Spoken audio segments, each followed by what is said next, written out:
Selamat siang Ibu Sabrina dan teman-teman semua. Perkenalkan, nama saya Michelle Alexandra Salim. Hari ini bersama dengan Saya Michelle Marwang dan saya Josephine Aurelia Wijaya.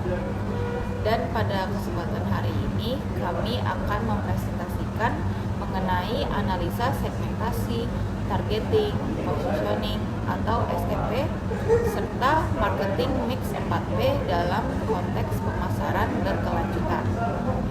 Sebagai studi kasus, kami memilih brand lokal yang sangat populer saat ini, yaitu merupakan Scarlett Whitening.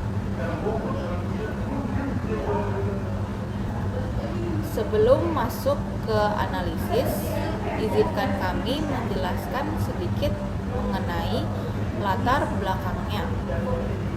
Jadi, pemasaran berkelanjutan adalah pendekatan strategi jangka panjang yang tidak hanya berfokus pada keuntungan finansial, tetapi juga mempertimbangkan dampak sosial dan lingkungan. Kita mengetahui bahwa industri kecantikan itu seringkali menjadi sorotan negatif karena penggunaan kimia yang berbahaya seperti limbah kemasan plastik serta praktik uji coba terhadap hewan.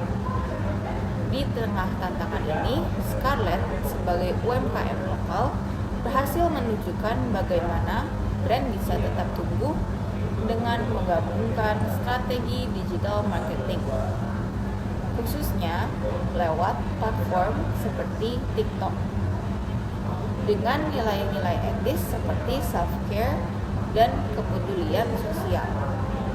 Scarlett masih termasuk UMKM karena omsetnya itu masih 40,9 miliar per tahun, sedangkan kriteria UMKM terbaru masih menyebut UMKM jika omsetnya masih di bawah 50 miliar. Nah, saya ingin menjelaskan beberapa rumusan masalah. Jadi, dari latar belakang tersebut, kami merumuskan 3 pertanyaan utama. Pertama, sejauh mana strategi pemasaran Scarlett mencerminkan prinsip pemasaran berkelanjutan? Lalu yang kedua, bagaimana implementasi strategi STP dan 4P dalam konteks berkelanjutan pada brand ini? Dan ketiga, apakah Scarlett benar-benar memahami serta mampu merespons kebutuhan pasar yang semakin sadar terhadap isu etika dan lingkungan? Nah, pertanyaan-pertanyaan tersebut akan kami bahas di slide-slide berikutnya. Berikut merupakan profil perusahaan. Sedikit tentang Scarlett Whitening. Jadi, brand ini itu didirikan pada tahun 2017 oleh seorang publik figur muda yaitu Felicia Angelista dengan slogan "Cantik itu hak segala usia". Scarlett ini berfokus pada perempuan muda yang aktif di media sosial dan peduli terhadap kesehatan kulit mereka.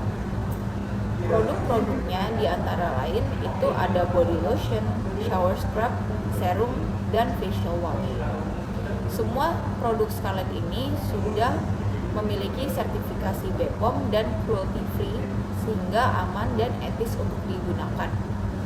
Identitas visual Scarlett juga sangat khas, yang dimana mereka menggunakan warna-warna pastel dan nuansa feminim yang mudah dikenali. Kekuatan utama dari Scarlett adalah strategi digital marketing yang agresif, termasuk kolaborasi dengan influencer besar, promosi di TikTok, Instagram, dan marketplace seperti Shopee. Hal-hal tersebut membuat Scarlett menjadi salah satu UMKM lokal yang paling kompetitif di industri skincare Indonesia. Berikut saya akan membahas mengenai komitmen dan tantangan berkelanjutan Scarlett. Menunjukkan komitmennya itu terhadap keberlanjutan dengan memastikan bahwa seluruh produknya itu cruelty free dan mudah menggunakan kemasan daur ulang sebagai langkah awal menuju bisnis yang lebih ramah lingkungan. Lalu Scarlett juga mengangkat nilai self-care, pemberdayaan perempuan, dan tanggung jawab sosial dalam setiap kampanye pemasarannya. Namun, tentu ada tantangan besar yang dihadapi.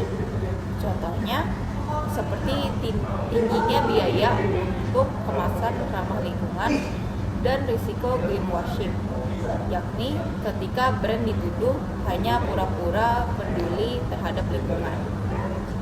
Nah, Scarlett ini itu mengatasi tantangan ini dengan terus berinovasi dalam desain kemasan dan meningkatkan transparansi, lalu memperkuat komunikasi nilai merek lewat influencer dan komunitas digital.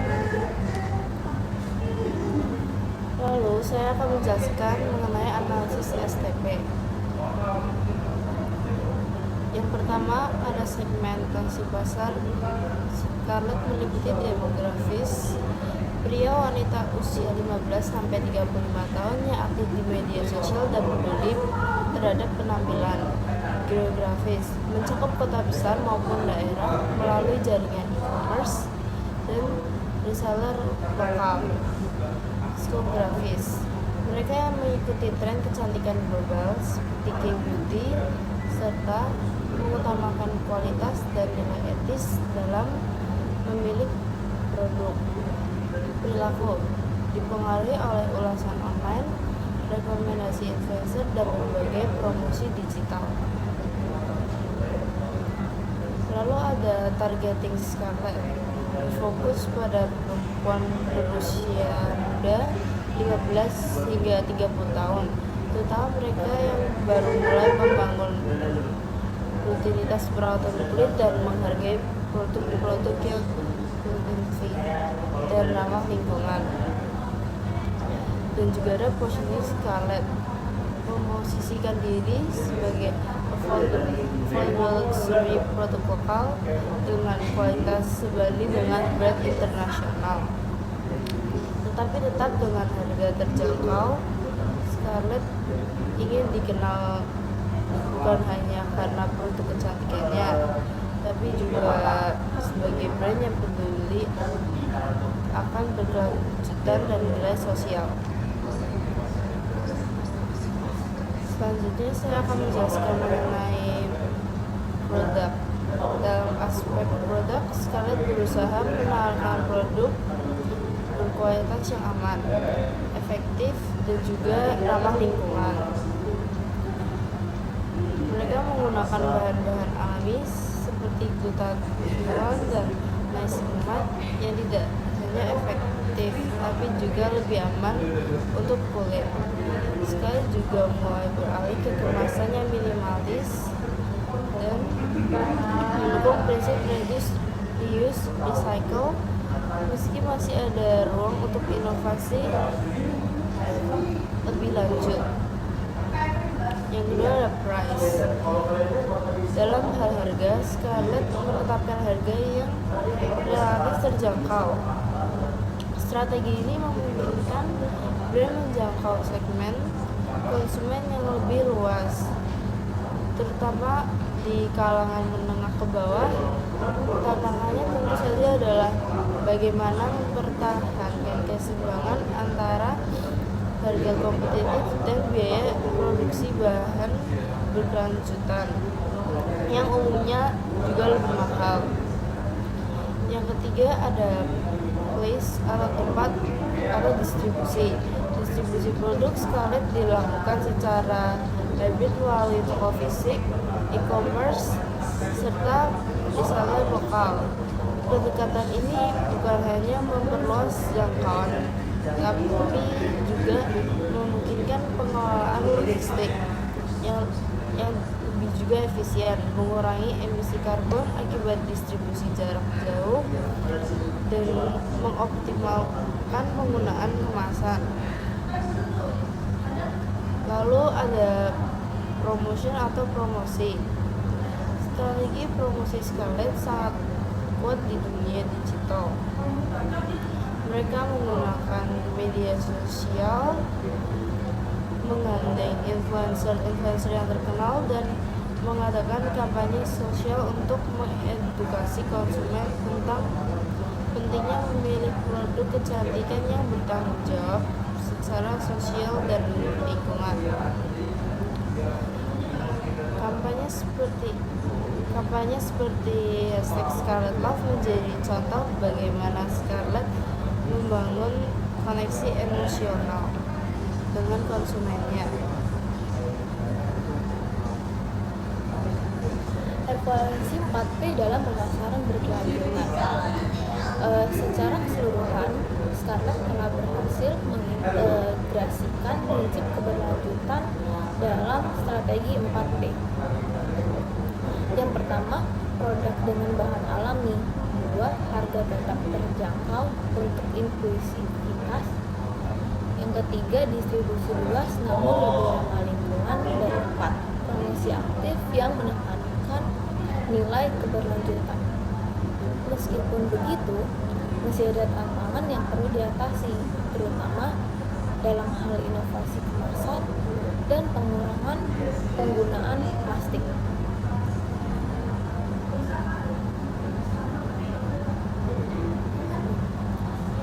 Respon konsumen. Menariknya, respon konsumen terhadap strategi ini sangat positif. Konsumen sekarang jauh lebih sadar akan pentingnya keberlanjutan dalam memilih produk kecantikan. Mereka juga merasa lebih terhubung dengan Scarlett karena nilai-nilai sosial yang diusung, yang pada akhirnya meningkatkan loyalitas customer dan brand engagement.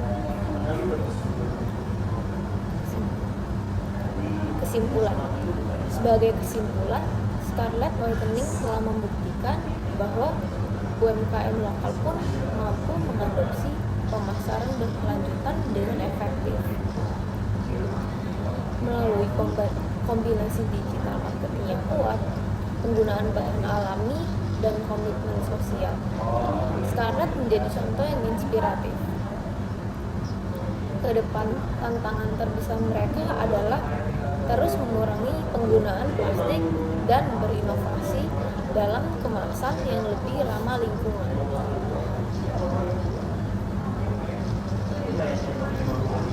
Demikian presentasi dari kami mengenai analisis STP dan 4P Scarlett Whitening dalam konteks pemasaran berkelanjutan. Semoga presentasi ini bisa memberikan wawasan baru mengenai bagaimana strategi bisnis yang etis bisa menjadi kekuatan utama dalam memenangkan hati konsumen. Terima kasih atas perhatian teman-teman dari Bu Sabrina. Presentasi ini saya tutup. Terima kasih.